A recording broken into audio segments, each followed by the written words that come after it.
Today, I'm going to talk about the differences and the similarities of tarot and oracle cards.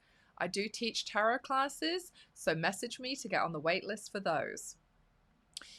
So both tarot and oracle are great tools for divination and self-discovery. They are both great ways to connect and to develop your intuition and your psychic practice. I usually work with tarot myself, but I also have a few oracle card decks. There is no right or wrong answer on that. The tarot is the older version of the two and typically has 78 cards that begin with the major arcana and also contain the minor arcana.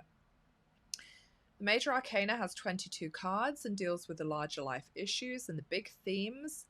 The minor arcana has the court cards and the four suits, just as in playing cards. We've got swords, pentacles, wands, and cups. Those are numbered in the suits up to 10 on each suit. It puts a lot of people off and is quite overwhelming for some people to think that they have to memorize the meaning of all 78 cards. And more if you are going to be reading them in the reverse meaning. There are hacks, if you will, tarot hacks, to be able to pick this up much more quickly and see themes. So instead of, sitting there monotonously looking, going, oh, now I'm at the 5 of Swords, okay, now I'm at the, keep doing it, and then, oh, now I'm at the 5 of Cups. If you see the numbers as a theme and the suits as a theme, then you can pull that together much more quickly. So no, if you see, for example, when you see a 5 card, you're like, 5 is change, okay. And the cups are more emotional and spiritual in their suit, so you can think, oh, change, emotional and spiritual, okay. So you're already in the right ballpark. So things start to come together much more quickly for you, and I can help teach you this if you need a hand. With oracle cards, these tend to be much more free-flowing, and they vary very much more so in their messaging and their design, the number of the cards. There is no structure like there is with tarot. They have become increasingly popular in recent years, and you tend to find them everywhere, on every theme and all themes of artwork that you can imagine. Some of them are beautiful. I have seen some people frame them, and I don't blame them. Some of it really is artwork. Oracle cards are popular with people pulling a card and having a theme for the day. So they'll pull a card, it could be gratitude, and they're like, great, that's what I'm supposed to work on today. So whichever deck you choose to use, and I recommend getting tarot and oracle and working with both because they both have such great attributes and a lot of things that you can learn with each one. You can't go wrong. Both of them will develop your intuitive senses. Tarot certainly has the richer history. Most tarot decks will pull from the original, the Rider-Waite deck. This is the most famous of decks. You've probably heard of it. This is what most tarot decks are based from, or a variation of it.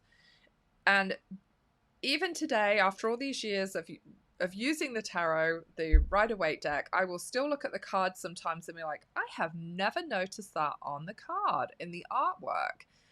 So there's always so much more to learn and to pull out of these cards.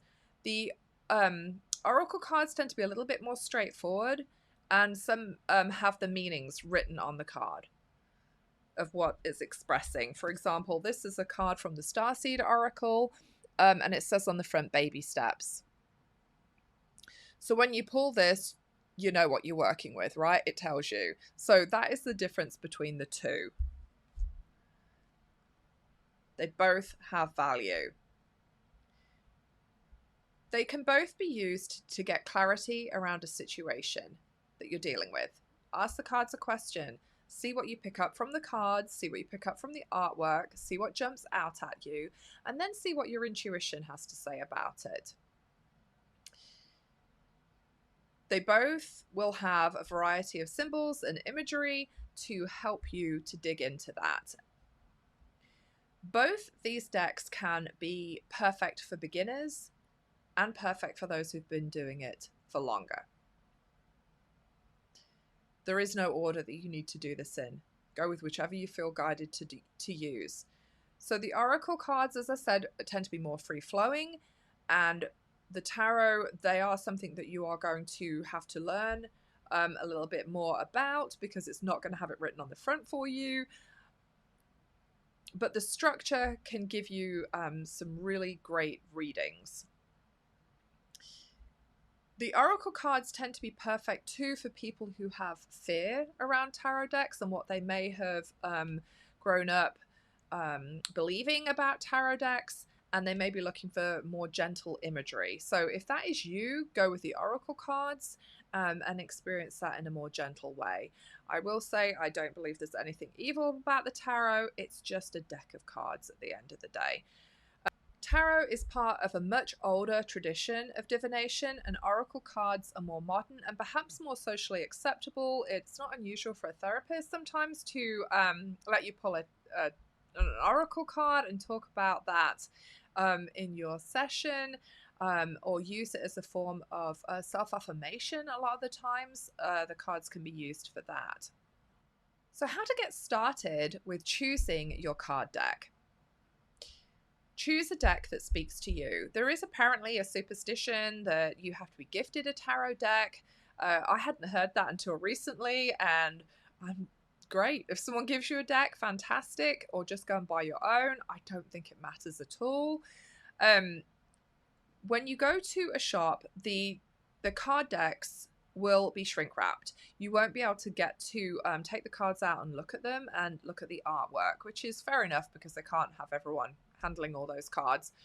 But what you can do is go to an online shopping site and browse their cards, because typically they will have several of the cards available for you to look at the artwork online, so you can get a real feel for what those cards are going to look like. And then if you really want to shop local, you can always go back down to your local shop and pick that deck, feeling very confident that you are getting the one you want.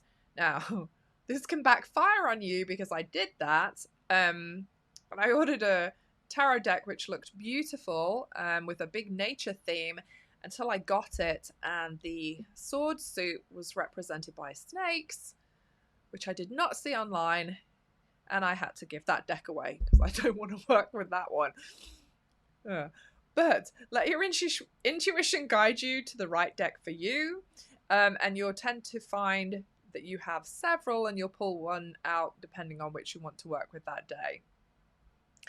Journaling with your cards is another thing that you may have heard about. It is quite a common practice now. People really love doing it.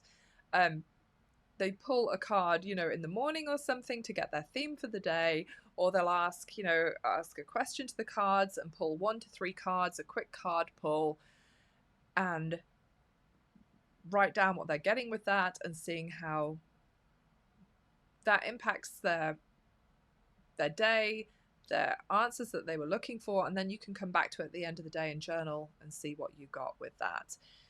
Tarot cards tend to have tarot card spreads. You can go with a Celtic cross, you can do a 5-card pull. Those tend to have more of a rigid structure when it comes to card spreads, but you don't have to use it that way. You can still do the same with tarot. You can still pull a card. Oracle cards tend to be more free-flowing with that. So I hope this has helped with some of the questions that you may have. If you have any additional questions, please reach out to me, because I love to talk about all things cards. Let me know what questions you have. Happy to help.